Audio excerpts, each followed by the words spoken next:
Welcome to the ISDA AGM studio. I'm joined by Sarah Breeden, the Deputy Governor of the Bank of England. Sarah, you just gave a great keynote remarks. You talked a little bit about the non-cleared margin, transparency, and leverage. Can you expound on what the bank is looking at here? So our focus at the moment is what's happening in markets and how resilient those markets are for the shocks they're facing. As you well know, there's been a lot of news on a lot of dimensions, a lot of volume and a lot of volatility. What was great was that the markets absorbed those shocks. We saw a significant repricing, especially in early April, but we didn't see market dysfunction on a sustained basis.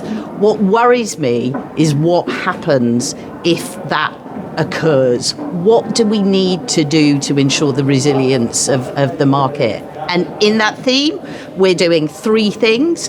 One, ensuring everybody is prepared, thinking through what the shocks might be. Secondly, making sure people are taking a system-wide perspective, ensuring that they're thinking not just about their actions, but what their counterparties are doing, what others in the market are doing, how they're going to cascade actions from one market to another. And then the third thing is just making sure that we are pivoting to surveillance and understanding where the risks are. So those are my three themes. Be prepared, take a system-wide view, pivot to surveillance. It is really remarkable that in contrast to the dash for cash back in COVID, that these markets were very resilient despite the massive volatility. It was absolutely great to see that. We've been talking about the risks of the basis trade for a long time. It was there, that vulnerability did not crystallize. That was great news. But as I say, I just worry, supposing there hadn't been that change in the market environment, the change in the real economy news, what would have happened then? And I think it's on us to ensure we're prepared for that. Now, you also laid out a book of work that global regulators are looking at regarding the non-bank financial sector. Can you talk a little bit more about that? Let me say three things that I think are really important about non-bank financial institutions that sometimes get lost. The first thing is market-based finance is really important to the real economy. We're talking about half of the stock, all of the flow since the GFC in terms of corporate financing. And so we need it to be resilient. We need it to absorb, not amplify shocks. Second, it's a system. It's full of many different types of agents.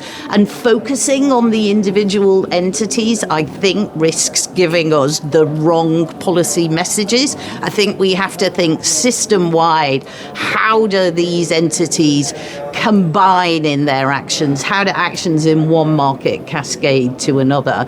And then the third thing is that not all leverage is bad. Well-managed leverage is fine. The hedge fund basis trade, we've been talking about that for a long time, about how worried we are. Let's remember the hedge funds are doing a great job in arbitraging the market, reducing the real cost of borrowing. So those three things, that it's important that we need to think of it as a system and that not all leverage is bad, sometimes get forgotten. However, poorly managed leverage, particularly when it's concentrated, correlated in core markets, that matters enormously. And I do think there's more work for us to do there. In part, that's about the entities, making sure they're prepared. In part, it's about us trying to shine a light as the surveillance authority, saying where the vulnerabilities are. And then thirdly, it's about putting robust market infrastructures in place in exactly the same way as you have done with ISDA in the swaps market. Well, thank you very much for that. Thank you for a great keynote, and thank you for joining us at the ISDA AGM in Amsterdam. My absolute pleasure. Thanks for the invite.